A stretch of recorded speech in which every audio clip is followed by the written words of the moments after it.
तो hello my dear student, I am Vikas Gupta. तो I hope my dear student कि आप सब पढ़ रहे होंगे। तो आप सबका हमारे यूट्यूब चैनल पर बहुत बहुत स्वागत है। तो फ्रेंड्स, हमने आज न्यू चैप्टर आपको हम पढ़ाने जा रहे हैं। चैप्टर नेम ये 13 है एंड पृष्ठीय क्षेत्रफल और आयतन। तो माय डियर स्टूडेंट, पृष्ठीय क्षेत्रफल एंड आयतन आपको हम पढ़ाने चल रहे हैं। तो हम चलिए पृष्ठीय क्षेत्रफल और आयतन पढ़ाते हैं, जो कि इस समय न्यू सिलेबस के अकॉर्डिंग इसमें घन और घनाभ वाले पार्ट इसमें कर चुके हैं। और तो इसमें हमें बेलन पढ़ना है। तो आइए हम बेलन बनाते हैं और आपको बताते हैं। तो माय डियर स्टूडेंट, आज हम पढ़ने वाले हैं बेलन बेलन के पृष्ठीय क्षेत्रफल। तो माय डियर स्टूडेंट, चलिए आज हम सबसे पहले आपको बता लेते हैं कि आखिर पृष्ठीय क्षेत्रफल आखिर होता क्या है। सबसे पहले हम बेलन का शेप बनाएंगे। तो माय डियर स्टूडेंट, ये एक बेलन है फ्रेंड्स। यह एक बेलन को इंग्लिश में हम कहते हैं सिलेंडर। ये सिलेंडर है। तो माय डियर स्टूडेंट, ये सिलेंडर तो है, लेकिन ये खोखला बेलन है। कैसा है? हॉलो बेलन है। बिकॉज कि इधर जो ऊपर का जो ये दिख रहा है ये ओपन है और नीचे का भी ये कैसा है? ओपन है। सो ये खोखला है, इसलिए हम इसे कहते हैं खोखला बेलन। क्या कहते हैं? खोखला बेलन। तो माय डियर स्टूडेंट, ये खोखला बेलन है। अगर ये ढका अगर रहेगा, अगर किसी से अगर ये ढक दिया जाता है तो ये वाला और ये नीचे अगर ढक दिया जाता है तो यह एक बंद बेलन हो जाएगा। कैसा हो जाएगा? बंद बेलन। तो ये है। तो अगर देखा जाए तो ये बेलन की क्या है? ये हाइट है। और बेलन के हाइट को हम एच से डिनोट करेंगे। किससे? एच से। तो माय डियर स्टूडेंट, अगर देखा जाए तो आप अपने दैनिक जीवन में हमेशा बेलन के शेप को आप देखा करते हैं। जैसे अगर आपके घरों में अगर पानी जिससे जाता है, अगर वो पाइप होगी तो माय डियर स्टूडेंट वो आपका श्योर बेलन ही है। क्योंकि लेकिन वो जिसमें पानी जाती है माय डियर स्टूडेंट, वो आपका खोखला बेलन है। बिकॉज कि ये वाला पार्ट ये खुला रहता है, इसी से इसमें वाटर जाता है। तो ये वो भी एक बेलन होती है। अगर आपके यहाँ अगर ड्रम होगी जिसमें आप वाटर भरते हैं तो वो भी आप देखते होंगे कि वो भी एक बेलन है। ऊपर से ये खुला रहता है, नीचे से ये बंद रहता है। तो माय डियर स्टूडेंट, इस टाइप के जितने भी शेप होंगे अगर आपके पास, तो वो सारे क्या कहलाएंगे? बेलन। तो बेलन का हम ये बताने चल रहे हैं कि आखिर पृष्ठ क्या होता है। तो माय डियर स्टूडेंट, आप जिस बेलन को अगर आज यह एक बेलन है, सपोज कीजिए, इसको हम जहाँ से टच कर सकते हैं वो उसका पृष्ठ है। तो माय डियर स्टूडेंट, अगर ये बेलन का शेप है तो हम इसे ये टच कर सकते हैं। अगर ये ओपन एरिया है तो इसे टच नहीं कर सकते। सो हम इसको हम टच कर सकते हैं। तो इसी को हम कहते हैं पृष्ठीय क्षेत्रफल। पृष्ठीय क्षेत्रफल। अगर माय डियर स्टूडेंट, अगर ये बंद रहता है ऊपर से और नीचे से, तो इसको भी हम टच कर सकते हैं और इसको भी टच कर सकते हैं। तो इसका मतलब कि ये टोटल हो गया ना, कुल ए बी। तो उससे हम कहते हैं कुल पृष्ठीय क्षेत्रफल। क्या कहते हैं माय डियर स्टूडेंट? उससे हम कहते हैं कुल पृष्ठीय क्षेत्रफल। तो माय डियर स्टूडेंट, अगर अगर आप ध्यान से अगर अपने दैनिक जीवन में इस टाइप के बेलन देखे होंगे तो ये वाली जो आपको ये एक अंडे जैसी आकार जो ये शेप दिख रही है माय डियर स्टूडेंट, ये असल में ये अंडा नहीं होता माय डियर स्टूडेंट। अगर आप उसे फ्रंट में अगर सामने से अगर जाकर देखते हैं तो यह एक ब्रीथ होता है। क्या होता है? ब्रीथ होता है। और वैसे ये नीचे से भी ब्रीथ होता है। अगर हम इसके बेलन के पार्श्व पृष्ठीय क्षेत्रफल निकालो तो उसका व्यंजक क्या निकलेगा? बेलन का पार्श्व पृष्ठीय क्षेत्रफल। माय डियर स्टूडेंट, पार्श्व पृष्ठीय क्षेत्रफल मीन्स क्या होता है?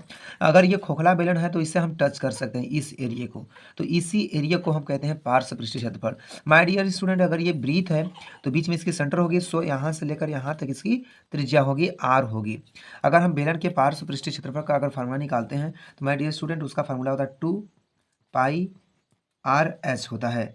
तो बेलन का पार्श्व पृष्ठीय क्षेत्रफल का फार्मूला हो जाता है 2πr/h, जो कि पाई की वैल्यू क्या होती है? पाई एक अचर राशि होती है और पाई का वैल्यू होता है 22/7। और यहाँ पे जो माय डियर स्टूडेंट आर है वो त्रिज्या है। क्या है? त्रिज्या। और यहाँ पे जो यच है वो बेलन की ऊंचाई है। वो बेलन की ऊंचाई है।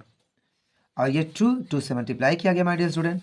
तो यही है बेलन के पार्श्व पृष्ठीय क्षेत्रफल का फार्मूला। तो माय डियर स्टूडेंट, आप इस फार्मूले का अवश्य लर्न करें, तो ताकि आपको एक्सरसाइज में क्वेश्चन सॉल्व करने में आपको जरा सा भी समस्या ना हो। अगर हम बेलन का कुल पृष्ठीय क्षेत्रफल निकालूं, बेलन का कुल पृष्ठीय क्षेत्रफल। तो माय डियर स्टूडेंट, कुल पृष्ठीय क्षेत्रफल में क्या क्या मुझसे ऐड करने होंगे, अगर मैं शेप अगर आपको दिखाऊं तो माय डियर स्टूडेंट ये तो होगा ही, ये पृष्ठ और ये भी पृष्ठ, ये भी पृष्ठ, सारे इन तीनों पृष्ठों को अगर हम ऐड कर देते हैं तो इसका कुल पृष्ठीय क्षेत्रफल निकल जाएगा। तो 2πr/h, और इसमें बेलन में 2 वृत्त है, सो एक वृत्त के क्षेत्रफल का जो फार्मूला होता है माय डियर स्टूडेंट πr² होता है, लेकिन इसमें 2 है तो इसलिए मैंने 2 से मल्टीप्लाई कर दिया। तो इसमें क्या क्या कॉमन माय डियर स्टूडेंट, यहाँ भी 2 है, यहाँ भी 2, यहाँ पाई, यहाँ पाई, यहाँ आर, यहाँ मीन्स इसमें 2πr कॉमन है, तो इसमें h बचा और इसमें एक r बची। तो बेलन के कुल पृष्ठीय क्षेत्रफल का माय डियर स्टूडेंट जो फार्मूला निकल के आया ये निकला 2πr इन ब्रैकेट में h+r। तो I hope my dear student इस दोनों केवल 2 फार्मूले हैं आपके पास, ये दोनों फार्मूले को आप अवश्य लर्न कर लें ताकि एक्सरसाइज में क्वेश्चन सॉल्व करने में आपको जरा सा भी समस्या न हो। तो चलिए माय डियर स्टूडेंट देर न करते हुए डायरेक्ट हम आपको क्वेश्चन बताते हैं। तो चलिए दिखाते हैं आपको हम। तो माय डियर स्टूडेंट यहाँ पे देख सकते हैं कि एक्सरसाइज 13.1 घन और घनाभ वाली है, जो कि वो कर चुका है, अभी नहीं है वो। तो 13.2 को हम डायरेक्टली इसमें रीड करेंगे। तो कहा है जब तक अन्यथा ना कहा जाए पाई इक्वल 2/7 लीजिए, मीन्स पाई की वैल्यू जब तक ना मना किया जाए तब तक पाई के प्लेस पे आप 22/7 वैल्यू पुट करिएगा। तो फर्स्ट क्वेश्चन है माय डियर स्टूडेंट, ऊंचाई 14 सेंटीमीटर वाले एक लंबवृत्तीय बेलन का वक्र पृष्ठीय क्षेत्रफल 88 सेंटीमीटर स्क्वायर है। बेलन के आधार का व्यास निकालना माय डियर स्टूडेंट। तो आपको हम सबसे पहले व्यास बताना चाहते हैं कि आखिर व्यास होता क्या है। सपोज करिए माय डियर स्टूडेंट कि यह एक वृत्त है, क्या है ये, यह एक वृत्त है। जब यह वृत्त है तो वृत्त की यहाँ पे सेंटर होगी और किसी भी वृत्त के केंद्र से अगर यहाँ तक इसको मिला देते हैं, ये परिधि कराता है माय डियर स्टूडेंट। किसी भी सर्कल की जो बाउंड्री होती है वो परिधि कराती है और ये उसके केंद्र है। केंद्र से किसी भी रेखा को अगर परिधि तक मिलाते हैं तो वो त्रिज्या कहलाती है, उसे आर लिखते हैं। लेकिन यही चीज़ अगर मैंने केंद्र से होकर जाने वाली रेखा को यहाँ तक मिला दूँ अगर यहाँ तक, तो वह एक व्यास हो जाती है, जो कि एक व्यास 2 त्रिज्याओं से मिलकर बनी है। क्योंकि केंद्र से परिधि तक की दूरी ये भी है, केंद्र से परिधि तक की दूरी ये भी है, तो ये भी आर ही है। तो ये केंद्र से होकर जाने वाली रेखा को हम व्यास बोलते हैं माय डियर स्टूडेंट। तो जो व्यास हुआ तो आप देख सकते हैं जो व्यास है 2r से मिलकर बना है, तो 2r का मतलब 2r। इसका मतलब कि जो व्यास होता है त्रिज्या का 2 गुना होता है माय डियर स्टूडेंट। इसे भी आप जरूर लर्न करें। तो चलिए हम देर न करते हुए हम डायरेक्ट चलते हैं क्वेश्चन के पास। तो चलिए, तो हमारे पास बुक माय डियर स्टूडेंट हम क्वेश्चन रीड करते हैं। लिखा है ऊंचाई स्टूडेंट, हम एक्सरसाइज का 13.2 का क्वेश्चन नंबर फर्स्ट हम सॉल्व कर रहे हैं। तो हम क्वेश्चन रीड करते हैं। लिखा है ऊंचाई 14 सेंटीमीटर वाले एक लंबवृत्तीय बेलन। तो हमने एक लंबा सा बेलन बना लिया है जिसकी ऊंचाई हमारे क्वेश्चन में गिवन है और वो ऊंचाई जो है माय डियर स्टूडेंट 14 सेंटीमीटर है, राइट। और दिया है वृत्तीय बेलन का वक्र पृष्ठीय क्षेत्रफल। तो माय डियर स्टूडेंट वक्र पृष्ठीय क्षेत्रफल ये है, तो इसका पृष्ठीय क्षेत्रफल दिया है। तो हम लिखेंगे दिया है, दिया है का दिया है बेलन की ऊंचाई को हम यह से डिनोट करेंगे, जो कि यह इक्वल दिया है 14 सेंटीमीटर। और माय डियर स्टूडेंट दिया है बेलन का वक्र पृष्ठीय क्षेत्रफल। तो भी लिखूंगा बेलन का वक्र पृष्ठीय क्षेत्रफल इक्वल दिया है 88 सेंटीमीटर स्क्वायर। और फाइंड करना माय डियर स्टूडेंट बेलन के आधार का व्यास निकालना है। तो माय डियर स्टूडेंट मुझे व्यास निकालना है, हम इसे फाइंड करेंगे। तो चलिए माय डियर स्टूडेंट हम फाइंड करते हैं, आप देखते रहिएगा। तो माय डियर स्टूडेंट एक चीज़ आप देख रहे हैं कि बेलन का वक्र पृष्ठीय क्षेत्रफल दिया है 88 सेंटीमीटर स्क्वायर। तो my dear student we know that, हम जानते हैं कि बेलन का वक्र पृष्ठीय क्षेत्रफल का जो फार्मूला होता है 2πrs होता है। तो हम बेलन का वक्र पृष्ठीय क्षेत्रफल के नीचे उसका फार्मूला लिख दूंगा 2πrh इक्वल दिया है 88 सेंटीमीटर स्क्वायर। भी लिखना चाहें तो लिख सकते हैं। तो माय डियर स्टूडेंट अब जिसकी जिसकी वैल्यू आपके पास गिवन है वो पुट करें। 2 इंटू पाई की वैल्यू हम जानते हैं 22/7 इंटू आर मुझे नहीं पता इंटू एच मुझे पता है 14 सेंटीमीटर इक्वल 88 सेंटीमीटर छोड़ देता हूँ। माय डियर स्टूडेंट जो कुछ कटेंगे तो उसको आप डिवाइड कर सकते हैं। तो 7 1 जा 7, 7 2 जा 14। अब ये बचा 22 दूना 44 इंटू आर इंटू 2 इक्वल 88। अब 44 का टेबल 2 टाइम करें, 44 दूना 88 r equal 88। My dear student r का जो कोफिशिएंट है 88 है, जो कि डिवाइड में जाएगा। तो आर इक्वल 88/88।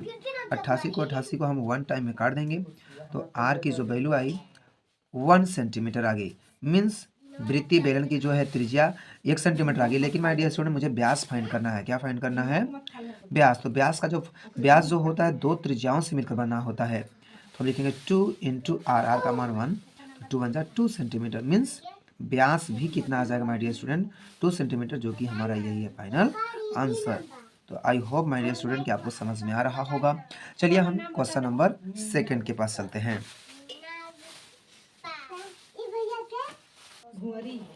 तो माय डियर स्टूडेंट अब चलते हैं क्वेश्चन नंबर 2 के पास।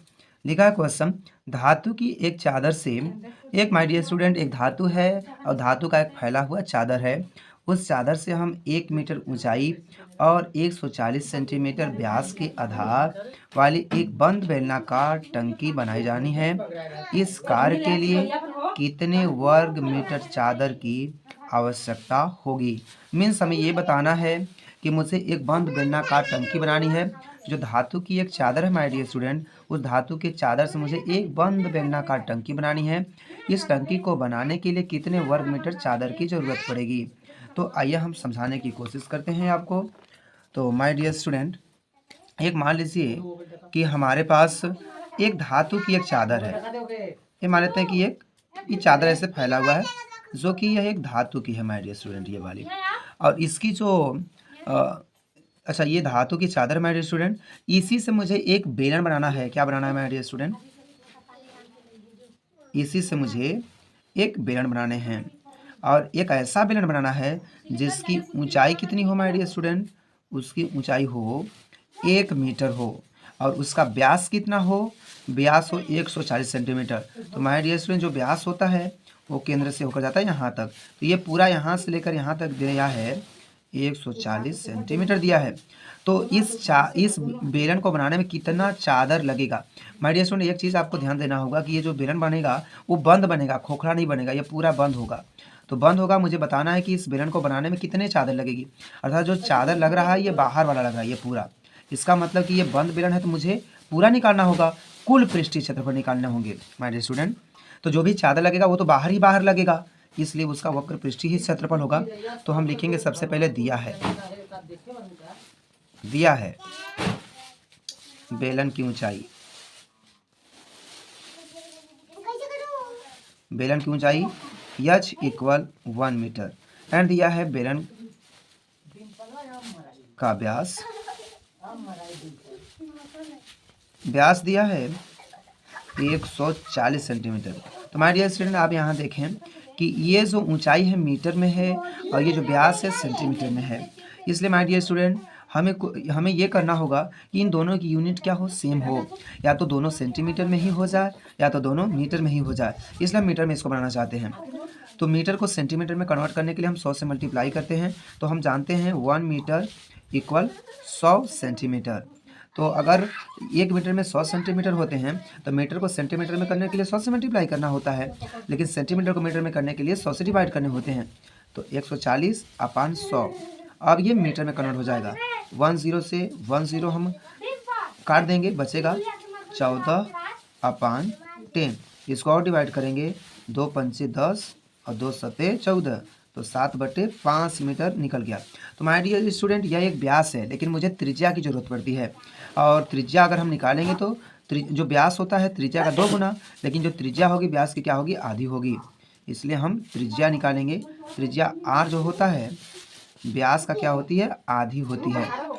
तो व्यास है 7/5 और बाई 2, तो 7/5, और इसलिए जो 1 मान सकते हैं, रेसिप्रोकल होगा 1/2, इसलिए 7 एक कम 7 और 5 दूना 10 मीटर, ये त्रिज्या निकल गई। अच्छा, अब मुझसे निकालना माय डियर स्टूडेंट, अब मुझसे निकालने हैं इस बेलन का कुल वक्र पृष्ठीय क्षेत्रफल। बेलन, क्योंकि ये बेलन बंद बन रहा है इसलिए टोटल निकालना होगा। बेलन का कुल पृष्ठीय क्षेत्रफल इक्वल, तो माय डियर स्टूडेंट, हम बेलन के कुल वक्र पृष्ठीय क्षेत्रफल का फार्मूला लिखवा दिया था। क्या था? 2 पाई r इन ब्रैकेट में h प्लस r। तो चलिए हम वैल्यू पुट करते हैं। 2 तो 2 इंटू पाई की वैल्यू 22/7 इंटू r का वैल्यू हमने निकाला 7/10, इन ब्रैकेट में ऊंचाई 1 मीटर प्लस r त्रिज्या कितना है 7/10। मैंने पूरा वैल्यू पुट कर लिया। आइए इसको कैलकुलेट करते हैं। 7 से 7 कट जाएगा, 2 1 जा 2 और 2 5 जा 10, तो हो गया 25/5। और ये देख सकते हैं ये फ्रैक्शन का ऐड है जो कि डिनोमिनेटर सेम नहीं है, सो इसका मल्टीप्लाई इधर, तो 10 एक कम 10 और 7 17 और बटे 10। आइए अब इसके बीच में मल्टीप्लाई का साइन है, तो 22/5 इंटू 17/10। आइए इसको अगर हम कटेगा तो कटवा देते हैं, अदरवाइज हम इसको छोड़ देंगे। तो ये कटेगा 2 के टेबल से माय डियर स्टूडेंट, 2 पंचे 10, 11 दूना 22। अब चलिए हम और इसका मल्टीप्लाई कर लेते हैं। तो चलिए 11/5 इंटू 17/5। चलिए हम मल्टीप्लाई करते हैं। 17 एक कम 17 के साथ हासिल 1, 17 एक कम 17 और 1 18, 5 5 25। चलिए 25 के टेबल से डिवाइड कराते हैं। 25 चौका 100, 25 छक्का 150, 25 छक्का 25 चौका 100 और 25 छक्का 150 और 25 सत्ते 175। तो माय डियर स्टूडेंट 7 बार में चला जाएगा, देखता हूँ। 25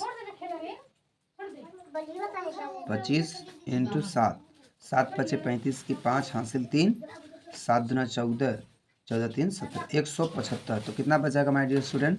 80, 7 5 12, 12 बच जाएगा। दशमलव लगाएंगे 120, तो 25 चौका 100, 25 चौका 100 और 20 बच जाएगा।